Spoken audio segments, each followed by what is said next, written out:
زندگی میں ایک ایسا وقت بھی آتا ہے جب انسان ہر شے کی حقیقت سے واقف ہو جاتا ہے۔ تب کچھ لوگ دل میں جگہ بنا لیتے ہیں اور کچھ ہمیشہ کے لیے دل سے اتر جاتے ہیں۔ جو تمہارا غصہ برداشت کرے اور ثابت قدم رہے تو وہ تمہارا سچا دوست ہے۔ حضرت علی علیہ السلام۔ کچھ لوگ پہاڑ جتنی نیکی کرتے ہیں اور کنکر برابر اجر نہیں کما پاتے، اور کچھ لوگ کنکر برابر نیکی کرتے ہیں اور پہاڑ جتنا اجر کما لیتے ہیں۔ نیتوں کا فرق اجر بدل دیتا ہے۔ رشتے ایک دوسرے کا خیال کرنے کے لیے ہوتے ہیں، ایک دوسرے کا استعمال کرنے کے لیے نہیں ہوتے۔ جب نیت کچھ اور ہو اور عمل کچھ اور ہو تو پھر قسمت کبھی نہیں بدلتی۔ ہم لوگ اپنی نیت لوگوں سے چھپا سکتے ہیں، اس سے نہیں جس نے ہم کو بنایا ہے۔ سانپ کو ساری عمر شہد بھی چٹائیں تو وہ زہر تھوکنا نہیں چھوڑتا۔ اسی طرح کچھ لوگوں پر چاہے کتنا ہی خلوص لٹائیں وہ ڈسنے سے باز نہیں آتے، کیونکہ فطرت نہیں بدلتی۔ خاندانی بندے کو پریشانی کے وقت میں پلایا جانے والا پانی کا گلاس بھی یاد رہتا ہے، جبکہ کم نسل لوگوں کو دیا ہوا خون بھی یاد نہیں رہتا۔ زندگی ایک انجان کتاب جیسی ہے، اگلے صفحے پر کیا لکھا ہے کسی کو نہیں پتا۔ جس تالے کی تین تین چابیاں ہوں وہ تالا کبھی بھی وفادار نہیں ہوتا۔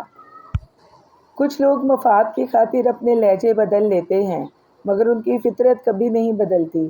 اس لیے برے وقت میں آزمائے گئے لوگوں کو پھر سے اپنی زندگیوں میں شامل کر کے خود کو تکلیف نہ دیں۔ بدلہ لینے والوں سے نہیں بلکہ سہ جانے والوں سے ڈرو، ان کا معاملہ رب کے حضور پہنچا دیا جاتا ہے۔ ایسے منافق لوگوں کے ساتھ رہنے سے ہزار درجہ بہتر ہے کہ بندہ اکیلا رہ لے، جو اوپر اوپر سے تو بہت پیار جتاتے ہیں اور اندر ہی اندر جڑیں کاٹ رہے ہوتے ہیں۔ میں نے سمندر سے سیکھا ہے جینے کا سلیقہ، چپ چاپ سے بہنا اور اپنی موج میں رہنا۔ کچھ لوگوں نے ہم سے نفرت کرنے کے لیے خود ہی جواز پیدا کیے ہوتے ہیں۔ جب کوئی آپ کی ناراضگی کی پرواہ کرنا چھوڑ دے تو سمجھ جائیں کہ محبت ختم اور مجبوری شروع ہو گئی ہے۔ کوشش کریں کہ آپ ہمیشہ ایک پھول بن کر رہیں تاکہ دوسروں کو آپ کی زندگی سے خوشبو ملتی رہے۔ رشتوں کی بقا کے لیے رابطے ضروری ہیں، کیونکہ بھول جانے سے تو اپنے ہاتھوں سے لگائے درخت بھی سوکھ جاتے ہیں۔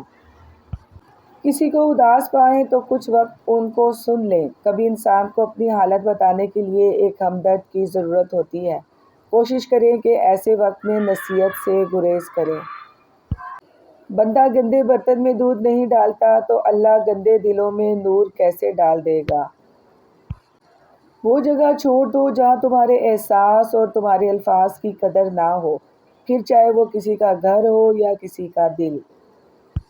لوگوں کی اکثریت آپ کے ساتھ مخلص نہیں ہوتی، بلکہ اپنی ضروریات سے مخلص ہوتی ہے۔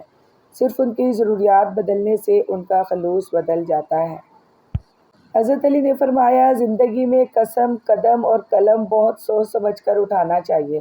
الفاظ ہی سب کچھ ہوتے ہیں، دل جیت بھی لیتے ہیں اور دل چیر بھی دیتے ہیں۔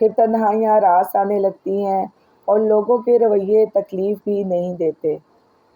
حیاتی زندگی کے سب سے قیمتی لمحات وہی ہیں جو یاد الہی میں گزر جائیں۔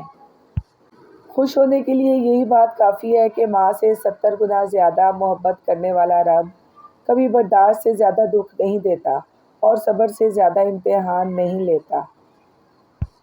پتہ نہیں وہ کیسے لوگ ہوتے ہوں گے جو دوسروں کی زندگی کو مشکل نہیں کرتے، جو سازشیں نہیں کرتے، جو رشتوں میں آگ نہیں لگاتے، جو خود بھی جیتے ہیں اور دوسروں کو بھی جینے دیتے ہیں۔ ہو سکتا ہے دنیا میں منافقت بازی لے جائے، مگر آخرت سچے لوگوں کی کامیابی کا دن ہے۔ سیمنٹ سے بھی ایک نصیحت ملتی ہے، جسے جوڑنے کے لیے نرم ہونا ضروری ہے، ویسے ہی جوڑے رکھنے کے لیے بھی سخت ہونا ضروری ہے۔ بیٹی تو وہ نعمت ہے۔ جب حضرت فاطمۃ الزہرا تشریف لاتی تھی تو اللہ کے محبوب بھی استقبال کے لیے کھڑے ہوتے تھے کہ میری بیٹی آئی ہے۔ ہر چیز کا صدقہ ہوتا ہے اور عقل کا صدقہ یہ ہے کہ جاہل کی بات کو برداشت کرو۔ صبر کرنے والا، ہر رکاوٹ میں کوئی نہ کوئی بہتری چھپی ہوتی ہے، جو اللہ تک لے جائے اسے ٹھوکر نہیں کہتے۔ مشکلوں میں صبر کرنے والا ہمیشہ کامیاب ہوتا ہے، کیونکہ اللہ آزمائش کے بعد ہمیشہ آسانی دیتا ہے۔